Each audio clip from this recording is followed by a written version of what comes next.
On va tout de suite passer à la prochaine formation qui va être donnée par Monsieur Jamal Boukouret. Je vais le présenter brièvement et lui laisser ensuite la parole. Alors, Jamal est aujourd'hui VP Marketing et Business Development chez Multidev Technologies. Il a une grande expérience en enseignement puisqu'il a été à travers le monde dans les plus prestigieuses universités aux États-Unis, en France, au Japon, au Canada. Il est aussi l'auteur de multiples articles scientifiques sur divers thèmes comme l'innovation frugale, le data-driven marketing digital ou encore le management et leadership 5.0.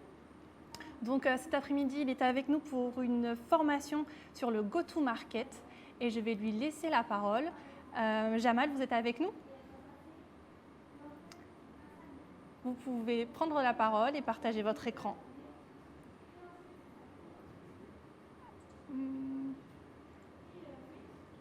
Alors, Super, on vous entend. C'est à vous. super. Bien. C'est peut-être un peu trop grand. Vous me voyez? Tout le Très monde est bien. là? Oui, Et écoutez, merci encore une fois pour cette nouvelle édition. Ça me fait toujours plaisir donc de parler, de discuter, de partager je dirais, les derniers développements, les derniers insights concernant l'évolution non seulement donc euh,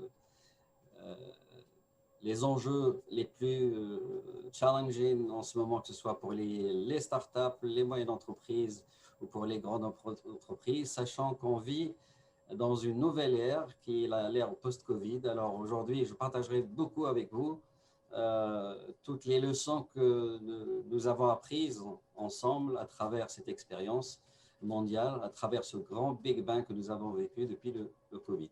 Alors, d'où le titre, les enjeux de la GTM et du néo-marketing prédictif automatisé et du commerce sans contact. Et j'expliquerai rapidement pourquoi sans contact, comment réussir dans ce qu'on appelle ici en Amérique du Nord. Je suis basé à Montréal, où j'ai pu vivre donc cette expérience depuis le début. Nous l'avons vécu de manière très différente par rapport à la Méditerranée. Et croyez-moi, tous les paradigmes qu'on connaissait sont en train de devenir un petit peu obsolètes et donc on devrait vraiment changer de mindset. Alors, comment adopter ces nouvelles technologies? Je parlerai plus du MarkTech parce que tout est passé sur des nouvelles plateformes à la fois collaboratives, intelligentes et prédictives qui passent, qui sont, je dirais, en diapason et en synchronisation avec le parcours client parce que le client, il a beaucoup changé. Et ce sont donc des tactiques que j'aimerais partager avec vous. Donc, comment adopter les nouvelles technologies du MarkTech, du go-to-market post-Covid 2021 et devenir un game changer. Alors, je considère qu'il y a eu un monde de avant, le pendant et après la pandémie. Et crois-moi, on avait dans le passé, ce qu'on considérait comme la transformation numérique ou le virage numérique était l'apanage des PDG d'entreprise, les grands CEO.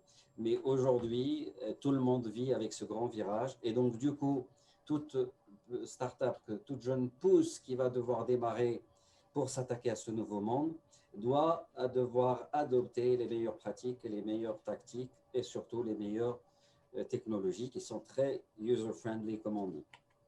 Alors, je ne m'attarderai pas, je viens de publier deux livres qui font partie d'une série sur Amazon et se basent sur ce qu'on appelle l'économie sans contact ou le remote ou à distance, etc.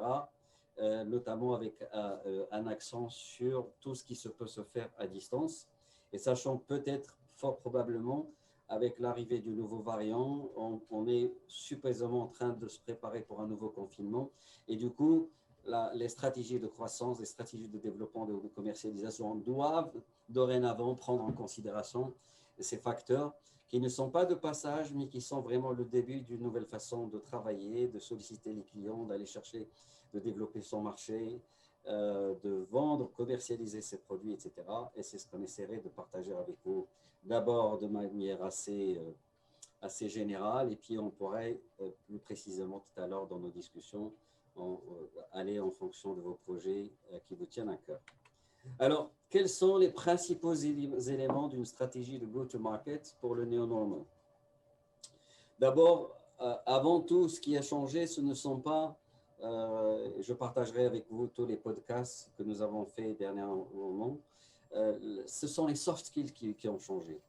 Les soft skills, et je donnerai un petit exemple rapide, c'est que juste avant le confinement, on était sur le point de partir pour faire des salons. Nous sommes une compagnie de software, donc nous ne vendons pas vraiment un produit qui est tangible, mais c'est des ERP, des omnichannel comme on dit, pour les chaînes de magasins qui sont dans le vêtement, le footwear, la bijouterie, etc. Des chaînes qui peuvent aller de 50 à 500 magasins en Amérique du Nord, etc. Et donc là, on devait aller, et notre force de vente a l'habitude donc d'aller à ces salons pour aller collecter ce qu'on appelle les leads, pour pouvoir donc éventuellement transformer ces prospects en futurs clients de l'entreprise. Or, ces salons sont partis et la démarche classique, donc prendre le téléphone comme on le faisait dans le passé, n'est plus possible. Et sachant que tout le monde travaille en mode remote ici en Amérique du Nord. Et donc, principalement, c'est toute mon équipe de vente et de commercialisation, ce qu'ils doivent d'abord, avant tout, c'est changer donc un mindset et leur méthode de travail, etc. Après, il y a bien sûr quelles sont donc la boîte à outils, ce que vous devez utiliser pour un go-to-market. Et Dieu sait qu'il y en a non seulement des millions ou des milliards, mais quand on va dans notre activité, dans le go-to-market, il y a quelques solutions, quelques applications, quelques plateformes plutôt, style un peu CRM et ERP, qui vous permettent de faire exactement tout ce que vous voulez faire afin de faire du scaling, de développement de marché, qu'il soit nouveau ou actuel, ou de passer du suspect au prospect, au client éventuellement. Donc, je dirais, il y a, donc dans le passé, on faisait de la prospection. Aujourd'hui, ce qu'on est en train de faire, on est en train de faire ce qu'on appelle le prédictif. C'est-à-dire, c'est que, en étant ici à mon bureau et là où je vous parle actuellement, c'est que je veux être en mesure de pouvoir aller chercher mes clients, non pas en faisant des cold calls, en faisant donc achetant des listes ou essayant d'obtenir des leads, mais plutôt d'utiliser des plateformes intelligentes qui utilisent beaucoup de plateformes de contenu et qui permettent de me dire, voilà, dans votre secteur, nous avons donc des logiciels qui sont donc pour ce qu'on appelle le point de vente.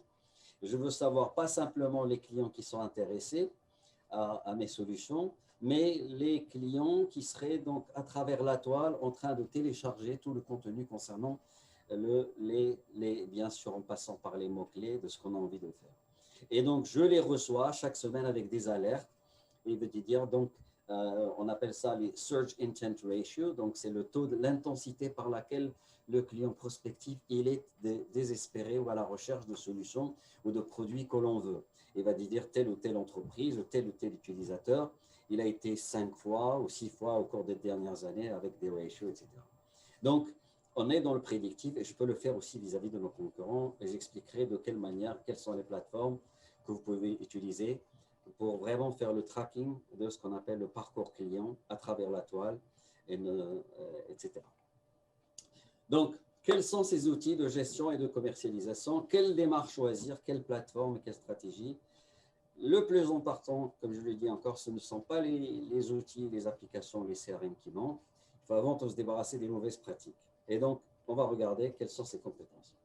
Alors, pour moi, et vu l'expérience, et c'est ce qu'on est en train de faire aujourd'hui, c'est que l'optimisation, tout ce que fait l'entreprise, tout processus de décision, y compris combien d'argent on voudrait investir sur une campagne, que ce soit sur Instagram, Facebook, etc., c'est faire ce qu'on appelle l'optimisation et prendre des décisions qui sont basées sur du data. Alors, le management classique, d'ailleurs, j'ai eu l'occasion de publier au Japon donc, un article scientifique qui était Data Driven Decision Management. Donc, tout le management qui était basé sur des individus, c'est un processus qui était hiérarchique. Il doit être basé aujourd'hui sur de la donnée, du data. Et c'est comme ça qu'on travaille. Donc, les décisions doivent être sur le data. Et je vais vous montrer qu'il y a toutes les solutions que vous utilisez, que ce soit sur Facebook, Instagram, LinkedIn, il y a du data qui est de partout. Créativité, et je dirais pourquoi la créativité. C'est pas, la créativité est encore beaucoup plus importante pour une startup que pour quelqu'un d'autre, sachant qu'il faut faire beaucoup avec très peu, et c'est ce que c'est la formule et la philosophie que je préconise, qui s'appelle l'innovation frugale, où les Indiens, ils appellent ça du jogad, au Maroc, on appelle ça du système D, etc. C'est être vraiment créatif pour faire de l'optimisation, pouvoir, le coût, par exemple, d'investir sur des campagnes publicitaires est très, très cher. En revanche, si vous avez un super rédacteur, un super webmaster, quelqu'un qui fait très très bien du bon référencement, on peut faire la concurrence à des entreprises qui existantes et de pouvoir drainer vers soi donc tous ces clients potentiels qui seraient intéressés par le solution. Donc la créativité, elle est fondamentale, et elle est notamment dans la manière qu'on va aller pouvoir aller promouvoir nos produits, nos solutions. Notamment, vous allez rentrer dans un marché que je connais en anglais, on appelle un very crowded market, un marché où la surenchère, il y a trop de contenu, trop d'informations, et donc pour pouvoir se démarquer, il faut être très créatif. Le désapprentissage, et ça, c'est peut-être le plus grand défi. Je sais que vous avez soit fait des écoles de management et des formations assez longues. J'en ai fait moi-même, j'ai été doyen donc, de la business school après avoir. C'est des apprentissages, c'est enlever la culture ancienne, c'est-à-dire tous les sédiments de la culture, de ce que nous avons appris sur le marketing, et c'est ça le dilemme. Toutes les notions que vous avez apprises jusqu'à aujourd'hui, segments de marché, les produits, etc., les 4P, tout ça fait partie aujourd'hui du passé. Il y a ce qu'on appelle la marque tech, qui utilise donc des algorithmes, des cookies qui vous suivent, du SEO, du référencement, l'analyse de données, l'intelligence artificielle, c'est ce qui permet aujourd'hui de pouvoir évoluer. Donc, et on doit se débarrasser de ces. Et pourquoi encore davantage le monde post-Covid, ce qu'on appelle ici New Normal, ou The Next Normal, où l'économie sans contact fait partie d'un grand projet mondial, aux États-Unis, au Japon, etc., on le considère comme le New Deal. Et donc, on doit vraiment remettre toutes les anciennes pratiques. Bon, ça, c'est des choses que vous n'avez pas sur la présentation que vous avez entre les mains. Ça dit tout simplement un peu tous les outils qu'on est en train aujourd'hui d'utiliser. Je dirais par priorité, bon, il y a des outils que vous allez devoir utiliser pour le reach, qui sont donc le email marketing, le marketing ou la commercialisation. D'abord, c'est du data, c'est du management. Le fait d'utiliser des plateformes de social media marketing, vous pouvez le faire. Tout ça peut être consolidé à l'intérieur d'une seule plateforme, à part peut-être celui qui est beaucoup utilisé dans la commercialisation, qui est Salesforce. Mais Salesforce, moi, je le considère comme un redotateur dans lequel, oui, vous avez des données sur les clients que vous avez accumulés et aussi l'historique, etc. Bon, parmi les outils donc, les plus importants, donc, voilà, donc, vous allez voir l'analytique. Ah, excusez-moi, on va juste reculer un petit peu.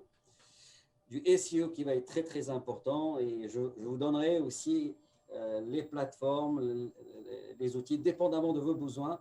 Je pourrais vous conseiller. Et si on a le temps, je pourrais faire une petite démonstration comment on peut faire aujourd'hui. Donc, le go-to-market entre pratiquement un mélange entre go-to-market, entre la communication personnalisée et prospection, tout à l'intérieur de la même plateforme.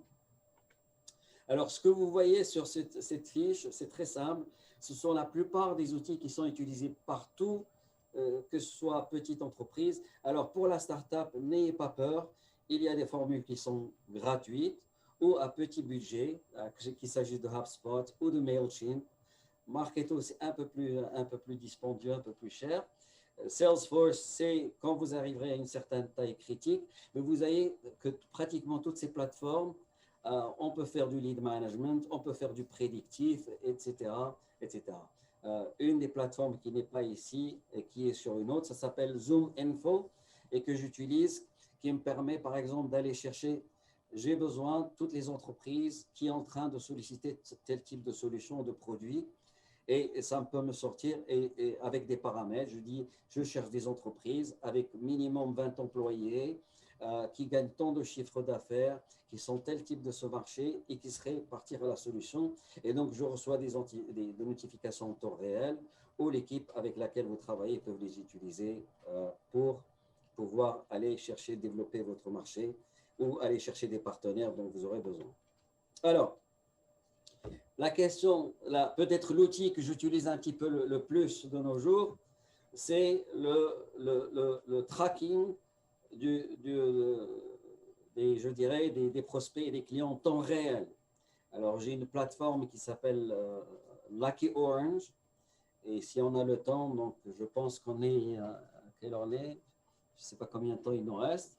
Si j'ai un petit moment, je peux vous montrer exactement comment on fait, comment bien connaître son auditoire. Alors, bien connaître son auditoire dans cette petite plateforme, si je peux vous sortir un tout petit seconde. Alors, elle est là. Je ne sais pas si vous arrivez à la voir. Vous la voyez? Allô? Non.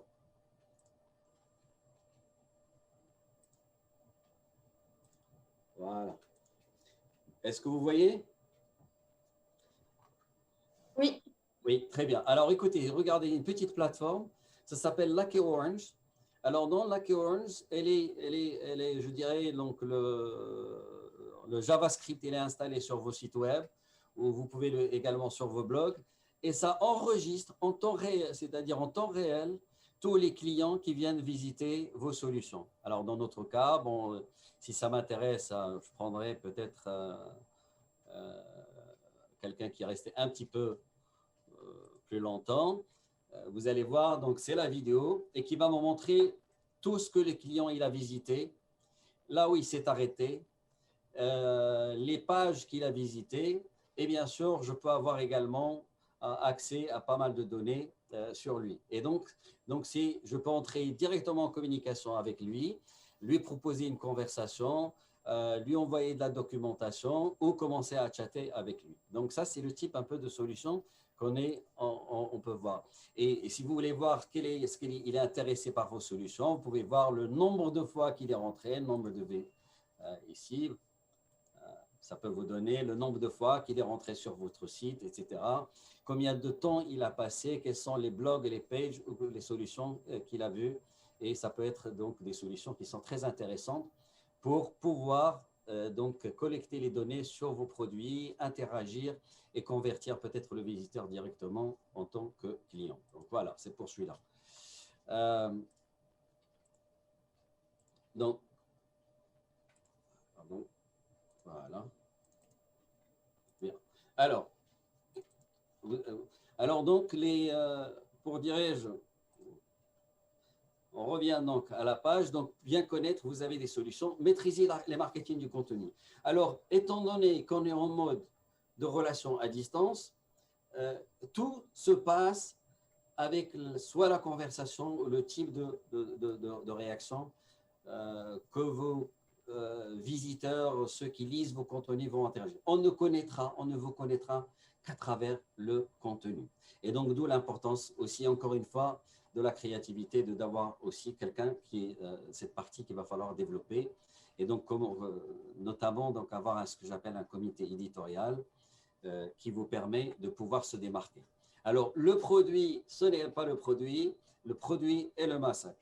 Il y a un article qui a fait boom il y a quelques années qui disait « Stop thinking as a marketer and start acting as a publisher ». Donc, aujourd'hui, vous êtes exactement comme une maison d'édition, comme un journal, ou comme un magazine, ou comme une station de télévision avec laquelle vous devez faire du broadcasting. Et donc, d'où l'importance du contenu que vous allez devoir, que ce soit à travers les blogs, à travers les posts, à travers les études de cas, à travers les vidéos que vous allez faire, ou à travers des case studies que vous allez devoir faire, etc. Donc, le produit est avant tout, c'est le message. Et donc, ça résume donc la citation que je vous dis tout à l'heure, c'est « Stop thinking in terms of sales and marketing and start acting as a publisher ». Une des compétences sur laquelle j'insiste, c'est posséder une mentalité de hacker. Alors, ce que je viens de vous montrer dans le Lucky Orange, c'est exactement le visiteur, il est là. et vous êtes en train de voir tous ses gestes, ce qu'il fait, qu'est-ce qu'il a étudié, le nombre de fois qu'il a visité, etc. Et je peux faire également de la géolocalisation, ce qui permet de. Alors, si vous réalisez que, par exemple, il y a une zone, une région, que ce soit du Maghreb, d'Algérie, ou de Tunisie, ou de Libye, ou d'ailleurs, qui sont intéressés, même éventuellement, si vous voulez allouer un budget publicitaire, vous allez pouvoir donc focaliser sur la région, etc. Et donc, il existe énormément d'outils et de plateformes qui permettent de forcer. Alors, contrairement à ce qui a été dit précédemment, donc la fidélité par rapport à l'entreprise, aujourd'hui, ce qui compte, c'est le parcours client. Ce qui définit la nouvelle économie, le nouveau normal, c'est the customer journey. Et ça, c'est fondamental. Donc, à quoi servent toutes les stratégies d'abord que vous allez faire? Désolé, avant tout, il s'agit de générer des leads en permanence. C'est comment obtenir des leads à travers la toile. Ce n'est pas en faisant le porte-à-porte, ce n'est pas en se déplaçant, etc. Beaucoup de réunions et de présentations de produits et solutions vont se faire comme on est en train de le faire aujourd'hui sur des plateformes comme Zoom. Il s'agit d'augmenter votre visibilité, d'utiliser donc de l'optimisation permanente, améliorer surtout votre référencement. Alors là, encore là, on peut faire de l'économie. Un des soucis, par exemple, pour que vous soyez référencé, c'est ce qu'on appelle la création de backlinks. Sachant, pour arriver à une taille critique de backlink, quand on est une startup, ce n'est pas évident.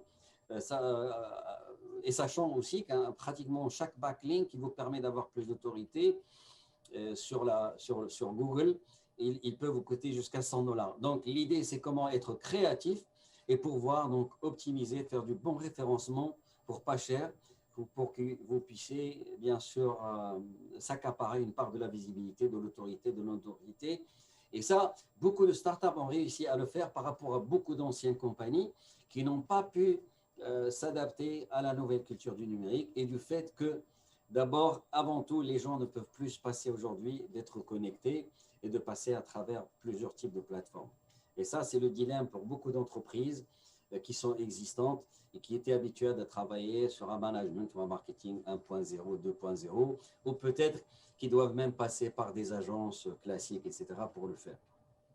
Donc, les outils, les plateformes, il y en a beaucoup, mais il y en a quelques-unes qui sont très indispensables pour vous.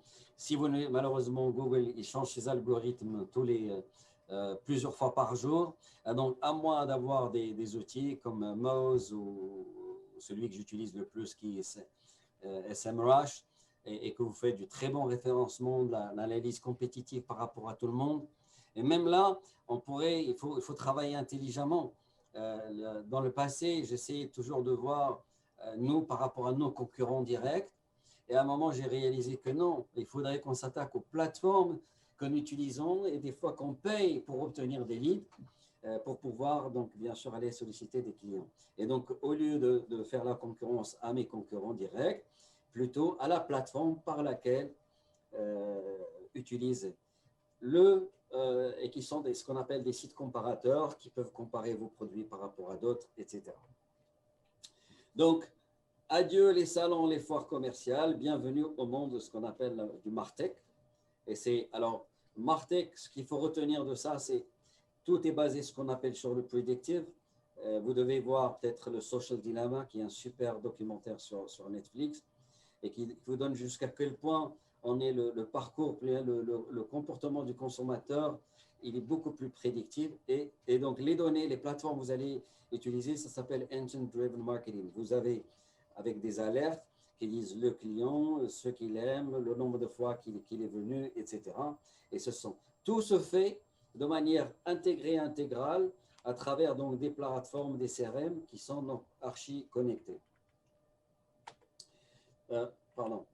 Donc, ce qu'on appelle, donc, c'est des ERP, et à l'exemple et à l'instar des solutions que je vous ai présentées rapidement. Y a-t-il des questions?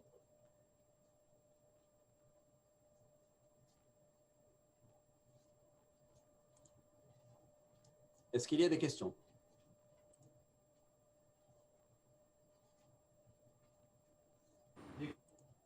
Oui, je vous écoute. Jamal. Allô? Oui, On va regarder peut-être dans le chat s'il y a des questions. très bien. J'invite les startups à poser leurs questions dans le chat. On est un petit peu en avance, on a le temps de prendre quelques-unes Voilà, d'entre parce que elles. je veux vraiment personnaliser les… Je pense que vous pouvez accéder au chat dans la discussion, Jamal, Bien. pour voir Oui, ce qui se dit. très bien. Alors, où sont les… Vous allez pas me sortir. Ah ouais. Bien. Alors oui, alors je vois il y a plein de questions ici. The voice is so low, it's only me. Est-ce que vous trouvez que le son il est bas? Non, non, le son est bon. Très bien, parfait. Ça a été résolu. Ça a été résolu. Il y a une question qui porte sur le modèle, sur la gratuité. Est-ce que les outils que tu as présentés sont des outils gratuits? Alors écoutez, c'est très simple. J'ai eu la première chose, quand il a fallu s'adapter donc à ce monde post-Covid, donc on a commencé à expérimenter avec de nos solutions qu'on n'a jamais utilisées, même à l'intérieur d'une autre entreprise qui existe depuis 24 ans. Et du coup, l'idée, c'est de savoir est-ce que réellement, il y a des applications, il y a des solutions que l'on peut utiliser et qu'éventuellement, on pourrait passer de la formule d'essai à une formule qui est payante. Et c'est bien sûr, j'avais pas le feu vert, donc commencer donc à acheter ces applications qui peuvent varier à de 20 dollars peut-être par mois à celles qui vont coûter 10 000 ou 12 000 ou jusqu'à 15 000 dollars par année. Ce qui est rien du tout par rapport au coût qu'on doit faire par exemple pour aller dans un salon où on doit emmener une équipe, ils doivent aller à New York, il faudrait louer un kiosque, etc. Il y a l'hébergement, le déplacement, etc. Et donc, du coup, ce que j'ai fait et ce que je recommande à tout le monde de faire, c'est donc de faire du système D. J'appelais ces solutions, soit je télécharge l'application qui donc la version gratuite, ou soit quand même si une version payante, j'ai demandé à ce que je puisse les essayer. Et donc, ça m'a permis donc au tout début vraiment d'utiliser toutes ces solutions qui m'intéressaient une par une jusqu'à ce que j'ai pu finalement filtrer quelques-unes qui me paraissent assez indispensables, notamment SEMrush, qui n'est pas très cher, mais on peut utiliser une alternative qui est gratuite, qui est par exemple qui est le spy tracking. Et je partagerai les liens avec les startups, tous ces outils qu'ils peuvent utiliser un peu gratuitement. Il y a quelques-unes, par exemple, pour le chatbot que j'ai étudié dans le passé, mais je n'ai pas aimé. Aujourd'hui, une de mes favorites, qui est le Lucky Orange, elle n'est pas très chère, je pense que c'est quelque chose comme 20 dollars. Et elle vous donne donc vraiment le profil, tout ce que fait votre visiteur sur le site, vous pouvez interagir, etc. Donc, ce n'est pas très cher. La plupart des solutions que j'utilise, soit on peut l'utiliser quand c'est une petite start-up, elles peuvent l'utiliser pour rien du tout, ou certaines peuvent utiliser, mais vous avez un nombre limité de vérifications que vous pouvez faire. Par exemple, si vous voulez vérifier vos référencements, qu'il s'agisse de Moz ou d'autres, vous pouvez les utiliser, mais vous n'aurez pas la possibilité de l'utiliser au-delà de quelques recherches. Donc, c'est faisable. Qu'est-ce qu'il y a d'autre? Alors, je vois ici, sounds, OK, alors, donc, ça, c'est pour qu'il y ait la question du utilisateur. Alors, dépendamment des besoins, il y a, comme je dirais, il y a donc le dernier sommet de la Martech 2021.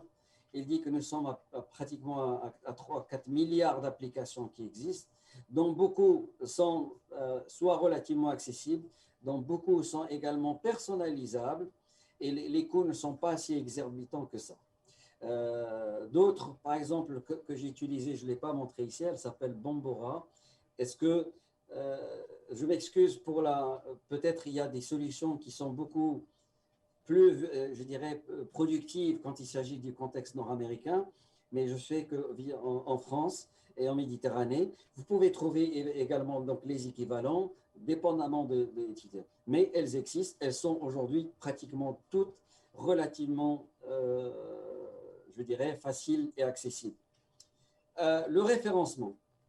Les référencements, alors, par exemple, c'est une activité qui est permanente. Ça prend aujourd'hui quelqu'un qui fait ça à plein temps. C'est tous les jours parce que pour être sur la première page, ou je dirais au-delà de, c'est pratiquement 90% des visiteurs, ils vont rester au niveau de la première page. Au-delà de ça, vous êtes perdu un peu dans le brouhaha et c'est très difficile. Donc, du coup, si vous avez une équipe qui sait travailler le contenu, avec bien sûr donc, tous les bons keywords qui respectent la règle pour ne pas être pénalisé par Google, ça c'est quelque chose que vous pouvez le faire vous-même. Vous n'avez pas besoin de payer qui que ce soit, etc. Les plateformes que vous allez devoir utiliser, si vous êtes par exemple sur WordPress, dans la partie blog, avant de publier votre blog, il va vous dire si le blog, le contenu que vous allez publier, l'article, le post, etc., il est SEO compatible. Est-ce qu'il est bon pour la toile? Autrement, ce n'est que du blabla. J'espère avoir répondu à certaines questions.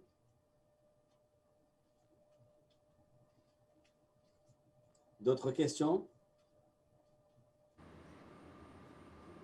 Alors, tout à l'heure, donc, quand on sera dans le one-to-one, on pourrait éventuellement, je pourrais beaucoup plus personnaliser, vous conseiller sur les solutions qui sont les plus adaptées à vos besoins et notamment à vos marchés.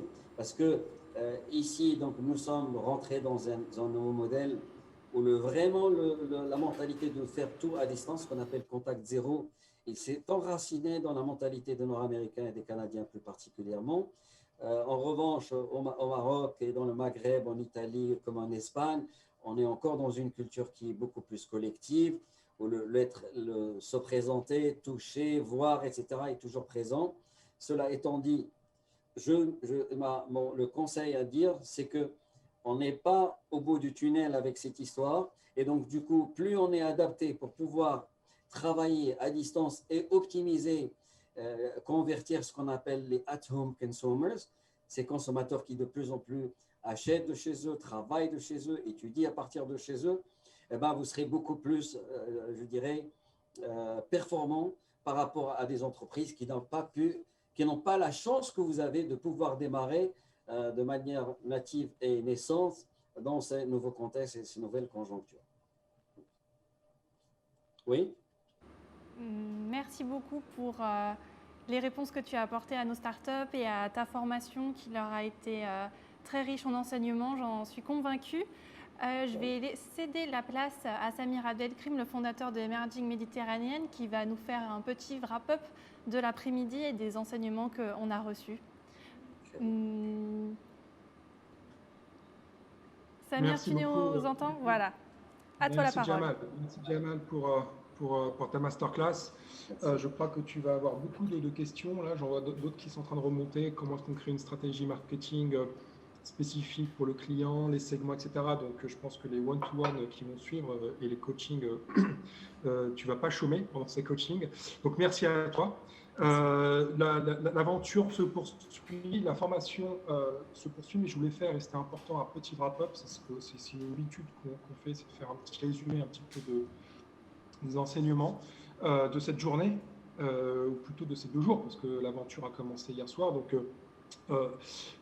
aujourd'hui, ça a démarré à 9h, heure de Casablanca, ce qui donne 8h, heure de Nouakchott, 10h de Tripoli ou de Marseille. Donc, c'est Julie Philippine qui ont donné le kick-off pour cette deuxième journée de bootcamp, avec des formations sur la vision, focus vision, focus mission, focus product market fit, problème solution et bien entendu le produit.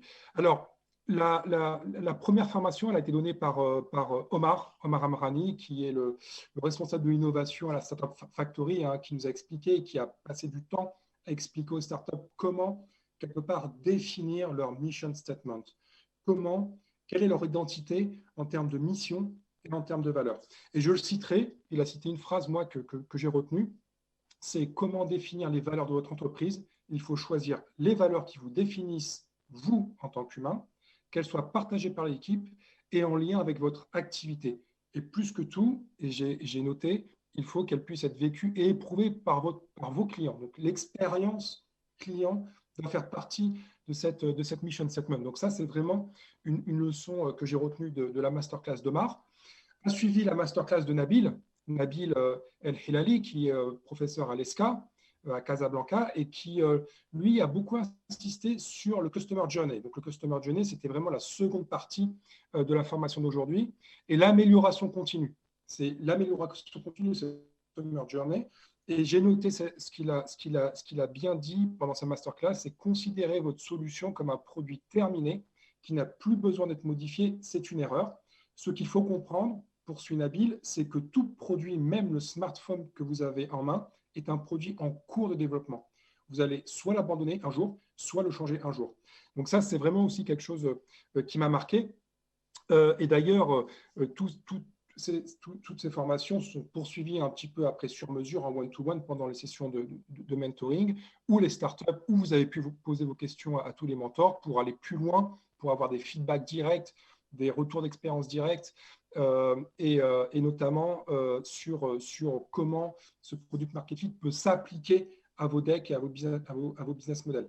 La suite des formations, après la pause déjeuner, elles ont focus sur 4 aspects. Le marché, la concurrence, le business model et le go-to-market. Et j'ai bien noté ce qu'a dit Oumaima El-Kadeli, qui a pris ensuite la relève et qui est consultante à Go Consulting. J'ai noté cette phrase où elle a souligné l'importance stratégique concernant l'étude de marché. L'étude de marché permet de transformer votre idée en un projet potentiellement rentable. Votre stratégie commerciale doit découler de cette étude. Et elle poursuit, le timing est crucial pour le go-to-market. On peut avoir un bon produit, mais ne pas le lancer au bon moment. Donc ça, c'est aussi quelque chose qu'il ne faut pas oublier, qui m'a marqué. A suivi ensuite la masterclass d'Ali Bensouda, qui est partenaire à Go Consulting, et lui a vraiment insisté sur l'analyse de la concurrence. Le premier travail qui doit être effectué par chacun de vous, c'est d'identifier vos concurrents, vous différencier et vous positionner par rapport à votre écosystème pour mieux être unique, avoir une proposition, être vraiment dans cette différenciation forte sur le marché. Il ajoute la clé de différenciation, celle qui fera la différence, c'est celle qui vous permettra de pénétrer le marché et d'y gagner de nouvelles parts. En tout cela, c'est la concurrence qui va le déterminer. Donc ça aussi, ça m'a beaucoup marqué et je pense que beaucoup de startups ont noté ces citations-là. Hichem de Connectinov ensuite a pris la suite et il est actuellement d'ailleurs en train de faire des one-to-one, du coaching one-to-one. Lui, il a insisté sur la génération de revenus qui, pour Hichem, n'est pas le seul élément à intégrer dans l'élaboration du business model. Et j'ai noté que selon Hichem, il ne faut jamais dissocier le business model du reste de votre activité. Et enfin, Hichem qui a délivré cette masterclass il y a à peu près 1 heure. Et nous sommes maintenant avec toi, cher Jamal Boukoulay. Donc, tu es Business Development Manager à Multidev Technology. Ce que j'ai noté, la phrase que je retiens dans ce que tu dis, c'est la créativité est fondamentale lorsqu'on veut promouvoir sa solution et se démarquer, en particulier parce qu'il y a une surabondance de contenu dans le marché de l'innovation. Ça, c'est la phrase que j'ai notée dans ta masterclass et je pense que nos 30 startups ne vont pas être avares en question parce que le one-to-one va démarrer. Donc, cet après-midi a été fort en contenu avec 7 formations, 7 masterclass par des experts de renom. J'espère qu'ils vous ont inspiré, qu'ils vous ont aidé à grandir dans votre réflexion et vont vous aider à faire grandir vos projets. Ce bootcamp, il est fait pour vous, il est fait pour ça. Il a aussi pour vision ce fameux scale-up, l'expansion du business sur l'ensemble de la Méditerranée et bien entendu l'expansion de l'impact. Alors, avant de vous laisser, de redonner la parole à Philippine et de vous laisser rejoindre cette dernière session qui va démarrer encore pendant 1h30, qui est la session un petit peu des one-to-one, du tête-à-tête, avec 18 mentors, 18 mentors et si on peut, avec la régie, on passera la slide à l'écran de tous les mentors qu'on a réunis de l'ensemble du bassin méditerranéen, rive nord, rive sud, qui sont experts dans leur domaine. Très rapidement, je vais vous dire un petit peu ce qui vous attend demain en 2 phrases. Donc, on aura à nouveau des formations dès demain, 9h, sur les KPI. Ça va être délivré par Expertise France, suivi d'une dernière session de coaching, une dernière chance pour peaufiner vos pitch decks avant la pitch session qui aura lieu toute l'après-midi et qui va départager parmi les 30 que vous êtes les 10 finalistes devant notre jury. Donc, je vous dis bon travail, parce qu'on est en plein dedans. Continuez à vous gorger de toutes ces insights, de tous ces conseils apportés par nos mentors, apportés par nos experts à travers ces masterclass, à travers ces one-to-one. On aura une keynote, ce sera la surprise demain, une keynote d'inspiration avant vos pitchs, qui sera amenée par une invitée de marque de notre programme. Je vous dis bon travail, never get up, bravo aussi, et rendez-vous demain 9h GMT plus 1, donc 9h heure de Casablanca, pour poursuivre ce bootcamp, donc demain dimanche. Merci à tous, et je repasse le micro à toi, Philippine. Merci beaucoup, Samir, pour ces mots de wrap-up et ces mots d'encouragement pour nos startups. Donc, comme tu l'as dit, c'est maintenant l'heure des coachings privés. Donc, pour nos spectateurs qui nous suivent sur Facebook, la conférence va reprendre demain matin à 9h. Vous pourrez assister en live à la formation d'Expertise France. Et tout de suite, j'invite les startups à rejoindre les liens Google Meet qui leur ont été envoyés pour retrouver leur coach et peaufiner leur pitch deck en vue de la compétition de demain. Donc, merci à tous pour votre participation. Merci aux mentors pour leur présence et la qualité de leur intervention. Et à très vite.